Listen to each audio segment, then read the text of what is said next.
Salam, selamat pagi saudara sekalian yang terkasih dalam Tuhan Yesus. Berjumpa kembali dengan saya, Pendeta Sabto Harsoyo. Di pagi yang sangat indah ini, saudara sekalian, saya ingin mengajak saudara sekalian dengan sukacita mengambil waktu sejenak untuk merenungkan satu perenungan firman Tuhan singkat yang saya beri judul Pencobaan di Sepotong Roti. Pencobaan di sepotong roti. Saudara sekalian, peristiwa 5 ketul roti dan 2 ikan menjadi peristiwa yang sangat fenomenal. Tentu kita sangat paham itu. Bahkan mungkin sebagian besar kita menghafal kisah itu, saudara sekalian. Dan kisah itu memang bukan hanya menarik, tapi saya kira penting untuk kita mengambil waktu lebih mendalam merenungkan kira-kira makna kekristenan apa yang kita peroleh dari kisah yang luar biasa ini.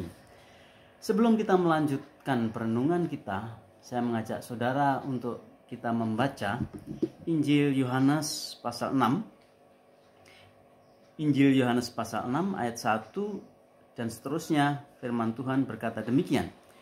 Sesudah itu Yesus berangkat ke seberang Danau Galilea, yaitu Danau Tiberias. Orang banyak berbondong-bondong mengikuti dia karena mereka melihat mujizat-mujizat penyembuhan yang diadakannya terhadap orang-orang sakit. Dan Yesus naik ke atas gunung dan duduk di situ dengan murid-muridnya. Dan Paskah hari raya orang Yahudi sudah dekat.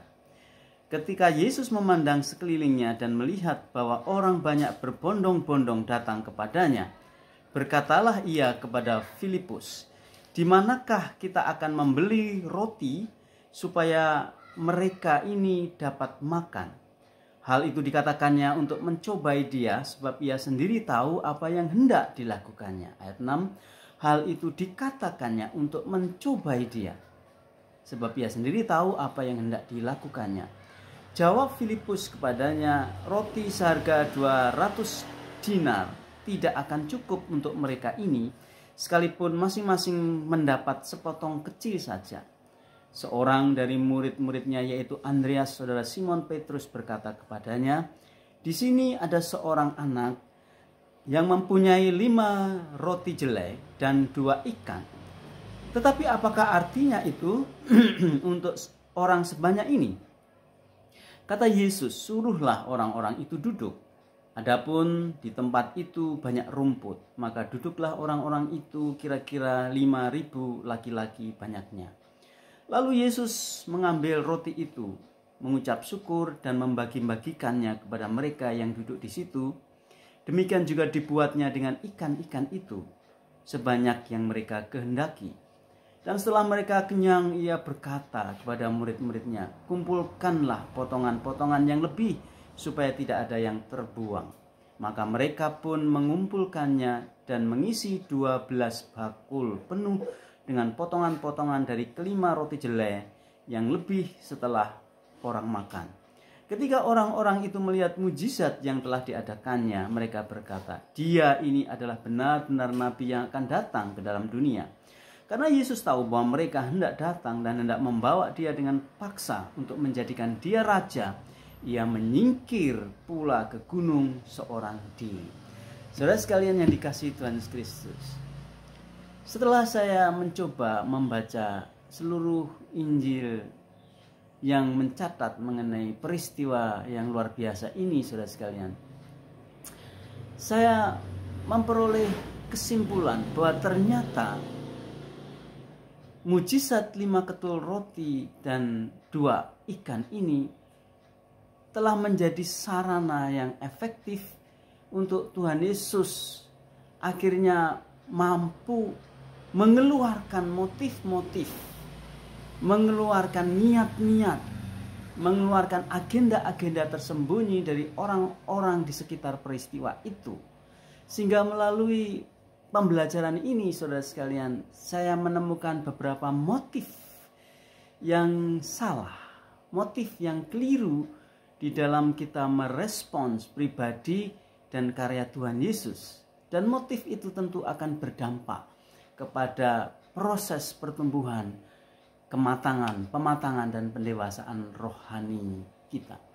Saudara sekalian, peristiwa 5 ketul roti telah menjadi stimulus dan telah menjadi penyebab sehingga muncullah berbagai macam agenda tersembunyi, dorongan-dorongan batiniah kepada yang ditujukan kepada Tuhan Yesus melalui peristiwa itu, saudara-saudara. Kira-kira dorongan-dorongan batiniah apa saja yang telah berhasil keluar, dirangsang keluar melalui peristiwa 5 ketul roti ini, saudara-saudara.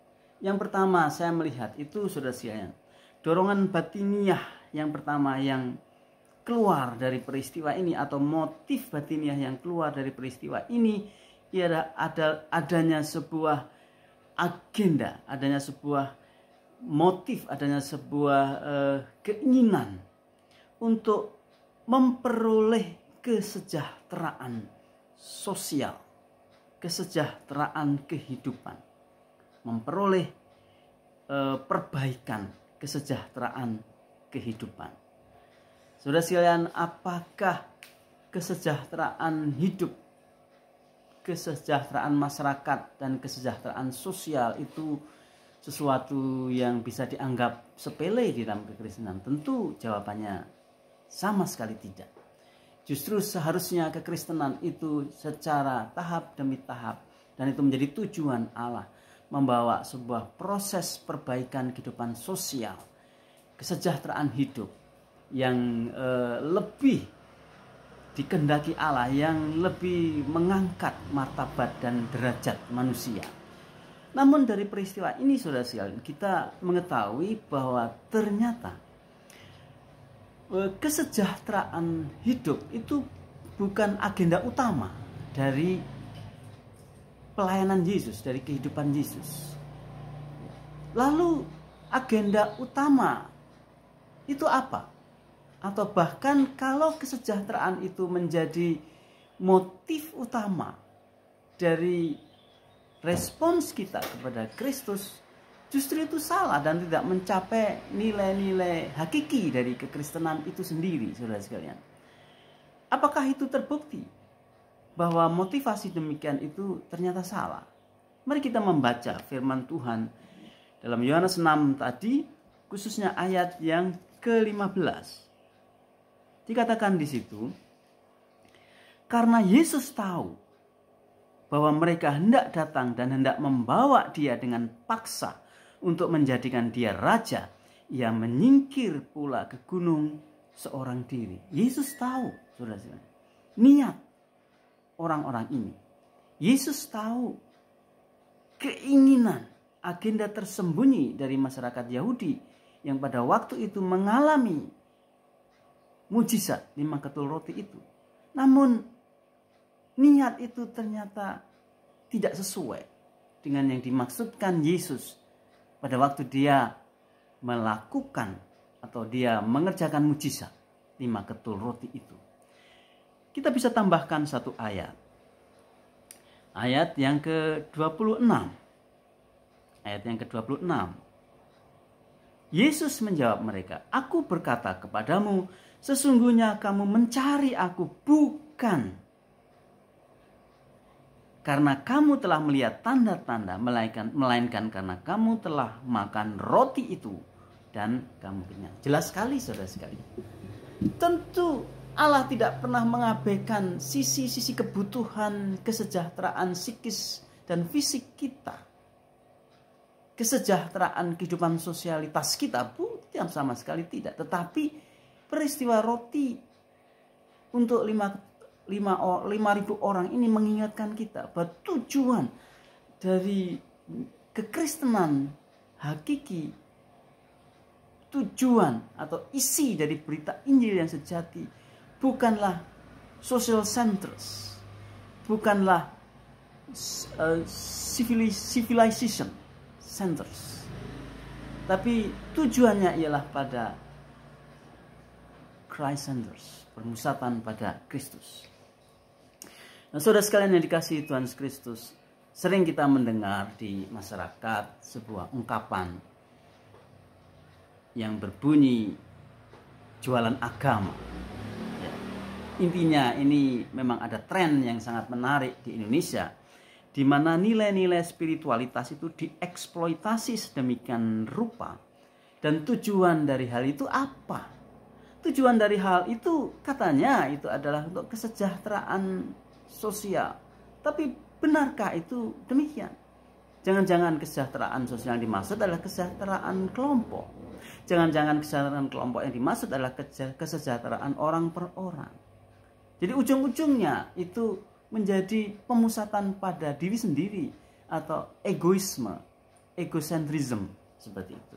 Nah, saudara sekalian yang dikasihi Tuhan Kristus, bagaimana kita merespon peristiwa mujizat 5 ketul roti ini?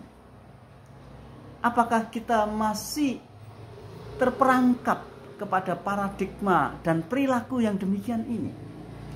Bahwa pengertian-pengertian kita tidak pernah keluar dari niatan untuk pemusatan pementingan pada kenyamanan pribadi. Saudara sekalian dikasih Tuhan Kristus, jualan agama itu bisa dijabarkan di dalam berbagai macam bentuk dan kenyataan. Yang intinya ialah bahwa di luar kelihatannya adalah ungkapan-ungkapan agamaniah dan sangat rohaniah, tapi sebenarnya motif yang terdalam ya, tidak lebih dari sebuah pemusatan kepada kenyamanan, pemusatan kepada nafsu, pemuasan nafsu dari personalitas manusia itu sendiri. Nah, saudara sekalian, peristiwa ini telah menguji sekelompok manusia sehingga mereka mungkin tanpa sadar telah menyatakan niatnya, tapi niat yang salah, bukan niat yang berpusat kepada Allah, tapi niat yang berpusat pada kepentingan-kepentingan manusia itu sendiri. Ya, kita bisa mengerti dari konteks sejarah Israel karena berratusan tahun mereka mengalami satu kondisi yang sangat menderita dan terjadi sebuah kondisi yang ironis. Di satu sisi mereka beriman sebagai umat Allah, tapi di saat yang sama realitasnya mereka menghadapi identitas bangsa yang serba sulit dan susah. Bahkan hampir kehilangan identitas dan jatuh kepada rendahnya harga diri kebangsaan. Ini adalah batu uji yang pertama, saudara-saudara. Bahwa melalui 5 ketul roti ini, saudara-saudara, muncullah niat batiniah yang sebetulnya tidak pernah keluar dari pementingan, hasrat, pementingan, keinginan diri sendiri, nafsu pribadi, dengan cara mengeksploitasi bahasa-bahasa, ungkapan-ungkapan, pernyataan-pernyataan atas nama spiritualitas, atas nama Allah dan sebagainya. Itu adalah batu uji yang pertama yang muncul. Atau batu uji itu berhasil memunculkan niat yang salah terhadap Kristus. Itulah sebabnya Tuhan Yesus mengatakan kepada Filipus bahwa sebetulnya Tuhan Yesus ingin mencobai Filipus. Saudara sekalian, itu adalah motif keliru yang pertama yang berhasil diungkapkan manusia pada waktu mereka itu merespon peristiwa 5 ketul roti dan 2 ikan ini, saudara, yang mengenyangkan 5.000 orang.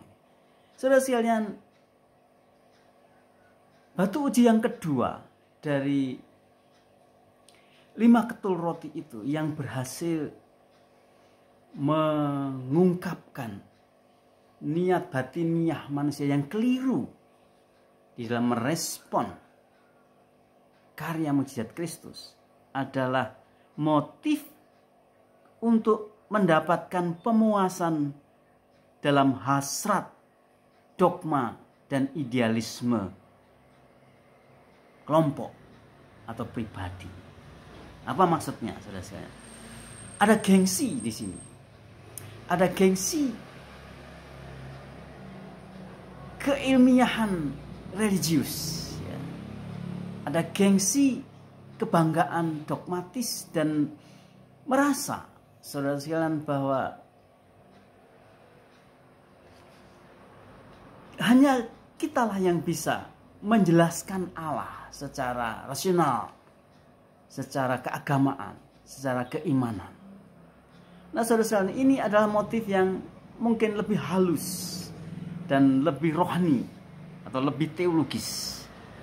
Kita bisa membaca itu di dalam ayat yang ke-52, ayat yang ke-52 dari nats ini, saudara sekalian, yang berbunyi demikian. Yohanes pasal 6 ayat yang ke-52. Orang-orang Yahudi bertengkar antara sesama mereka dan berkata, bagaimana ia ini dapat memberikan dagingnya kepada kita untuk dimakan. Jadi saudara sekalian, pada waktu Tuhan Yesus mulai menjelaskan maksud yang paling inti dari peristiwa mujizat 5 ketul roti, bahwa roti ini berbicara mengenai tubuhnya, mengenai dagingnya, maka terjadi namanya itu kontradiksi pemahaman yang luar biasa di sini. Pikiran-pikiran orang Yahudi, keyakinan orang Yahudi, teologi Yahudi, tradisi Yahudi berbenturan dengan nilai-nilai yang dibawa oleh Tuhan Yesus Kristus. Kita juga bisa menambahkan misalnya ayat 30 dan 31 di dalam nats ini. Ayat 30 sampai 31 itu berbunyi demikian. Maka kata mereka kepadanya, tanda apakah yang engkau perbuat supaya dapat kami melihatnya dan percaya kepadamu? Pekerjaan apakah yang engkau lakukan? Nenek moyang kami telah makan mana di padang gurun, seperti ada tertulis mereka diberinya makan roti dari surga. Maka kata Yesus kepada mereka, aku berkata kepadamu, sesungguhnya bukan Musa yang memberikan kamu roti dari surga, melainkan Bapakku yang memberikan kamu roti yang benar dari surga. Saudara sekalian, tersirat di sini orang-orang Yahudi memiliki sebuah kebanggaan sebagai seorang Yahudi, sebagai seorang Yudais, sebagai seorang yang mewarisi nilai-nilai keagamaan dan keilahian dari Musa. Dan mereka bangga dengan itu. Sehingga pada waktu Yesus menghadirkan dirinya sebagai Allah yang kepadanya mereka harus percaya, terjadi kontradiksi, benturan yang luar biasa. Saudara sekalian, kita mesti harus hati-hati dengan hal-hal ini, saudara sekalian. Seringkali tanpa kita sadari bahwa isme kita itu lebih kuat. Isme kita, pemahaman kita itu lebih kita idolakan dan kita dewakan daripada pribadi Yesus Kristus sendiri. Saya pernah berbicara dengan seorang teman, ya. Saya agak kaget pada waktu dia bilang dan mengatakan kepada saya dengan sangat meyakinkan, Pak Sabto, saya ini demi pengajaran A ini saya rela mati. Demi pengajaran A ini, demi teologi A ini saya rela mati. Saya mengerti maksudnya bahwa dia adalah berjuang untuk berjuang untuk membela kebenaran. Tapi kita mesti harus hati-hati di sini, saudara. Jangan sampai akhirnya isme itu akhirnya menjadi pusat penyembahan kita daripada Allah itu sendiri. Jangan sampai pemahaman kita tentang Allah itu menggeser posisi Allah sendiri dalam hidup kita. Saudara sekalian, saat ini kita hidup di dalam zaman disebut zaman idolatry, penyembahan berhala yang wujudnya itu isme. Orang Yahudi dia sangat bangga dengan musaisme, dengan legalisme, dengan tradisionalisme. Sehingga kalau ada sesuatu yang dianggap baru, itu pasti akan terjadi benturan dan penolakan luar biasa. Bahkan mereka menolak Yesus Kristus, pembuat mujizat itu, demi faham mereka, demi legalisme mereka, demi keyudaismean mereka. Nah, saudara sekalian, kita mesti harus hati-hati dengan isme-isme. Jangan sampai isme itu menjadi Tuhan dalam kehidupan kita. Saudara sekalian dikasihi Tuhan Kristus, sekali lagi era ini adalah era idolatry. Ya, saya juga bisa menyebutnya sebagai salah satu pengaruh saat ini yang sangat kuat adalah saintisme, ya, isme, ya, pendewaan, ya, kecenderungan dan pembelaan terhadap sains. Sekalian, pengembangan teknologi sains sekarang ini luar biasa. Kita paham itu, saudara. Saat ini juga sedang dikembangkan oleh sebuah fabrikan yang berkaitan dengan IT, yakni sebuah perangkat komputer yang disebut robot Tuhan. Robot Tuhan. Robot Tuhan ini diciptakan oleh seorang ahli IT yang bernama Anthony Lewandowski. Ya. Robot Tuhan ini apa, saudara? Kata penciptanya, robot Tuhan ini adalah seperangkat software di mana software ini akan memiliki kecerdasan miliaran kali lebih cerdas dari manusia itu sendiri. Sehingga manusia bisa menanyakan apa saja kepada robot Tuhan ini dan memperoleh jalan keluar dari robot Tuhan ini. Sehingga akhirnya robot Tuhan itu akan menciptakan agama baru yang disebut sebagai the way of the future. The way of the future. WOTF. The way of the future. The way of the future itu adalah agama baru, agama masa depan. The future religions yang akan menggeser semua agama-agama tradisional, karena ada anggapan bahwa agama tradisional tidak memiliki perkembangan apa-apa dan tidak mampu bisa memberikan jalan keluar terhadap permasalahan-permasalahan yang makin rumit dalam peradaban manusia itu.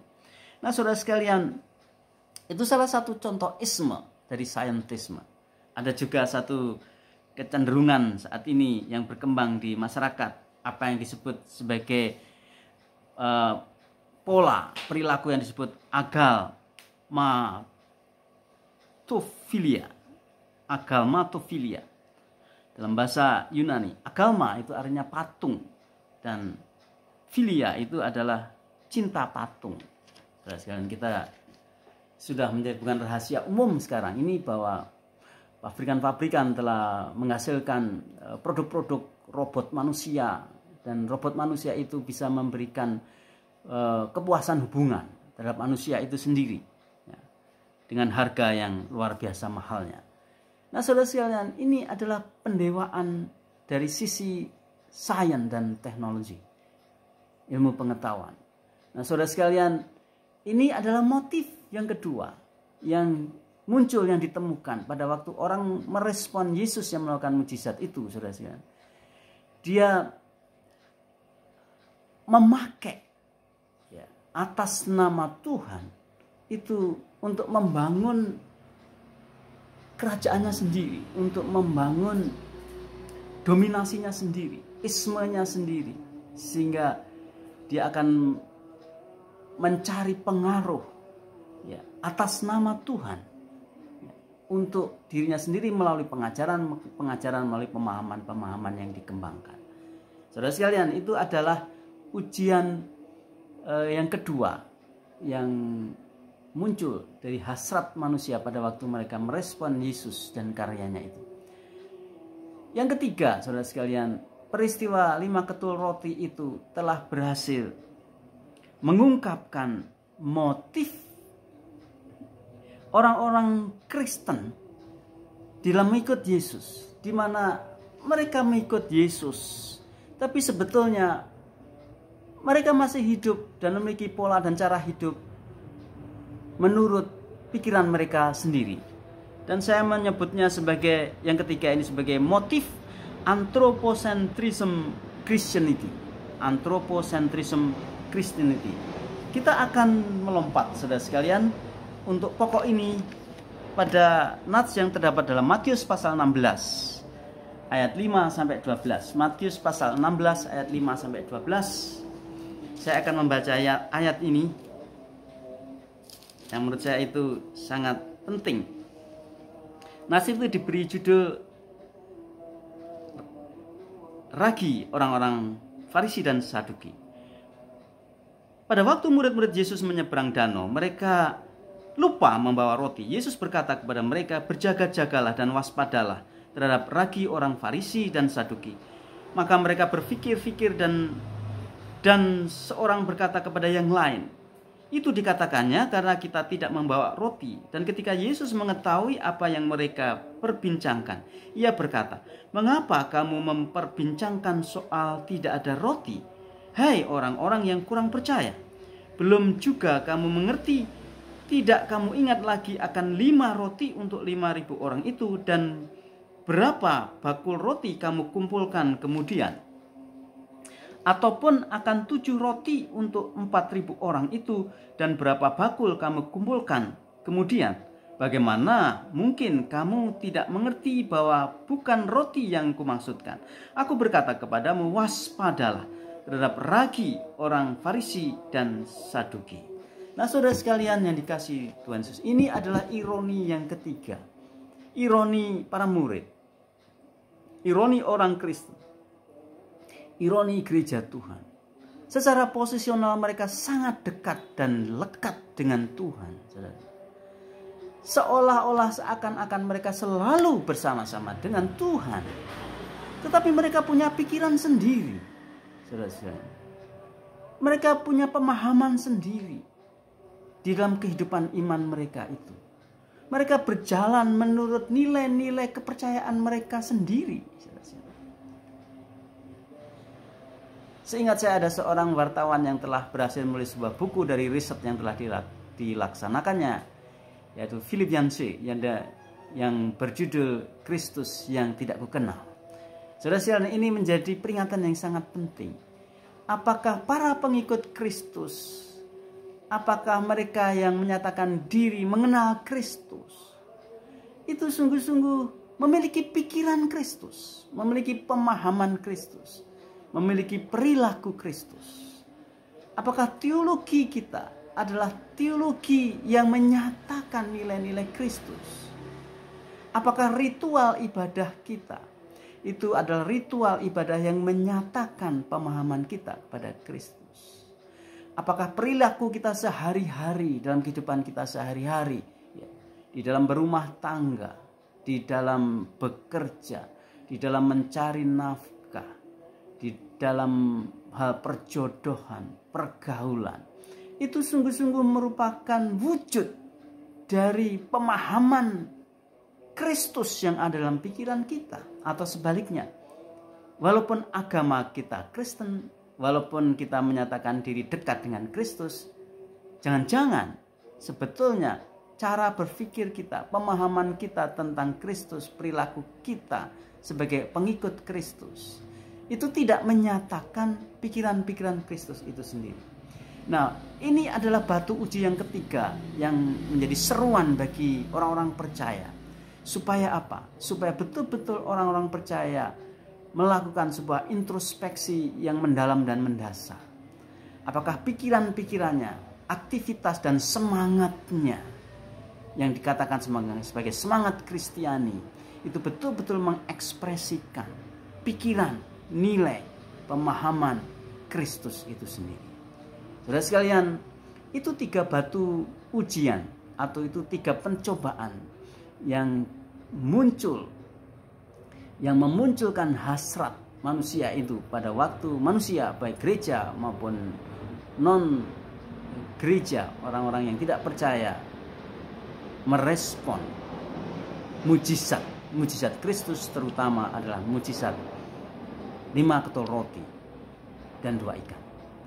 Saudara sekalian, kiranya perenungan ini akan menjadi bahan perenungan sehingga kita membawa kita kepada fokus untuk mendalami lebih mendalam, ya, di mana posisi kita, bagaimana kita menjalani hidup iman kita,